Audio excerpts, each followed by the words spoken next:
Hello, everyone.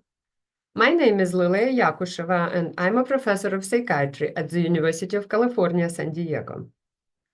My lab studies molecular mechanisms of autism spectrum disorders using animal and stem cell-derived models.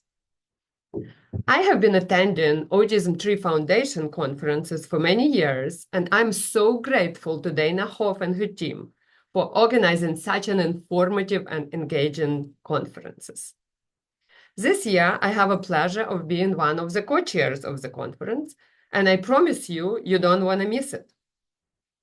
This year, we have 4 excellent speakers and 2 discussion panels with the follow-up questions and answers.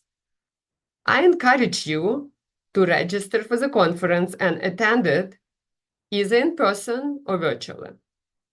You would enjoy interacting with the families and the scientists like myself, and it will be an unforgettable experience. Thank you for listening and have a good day.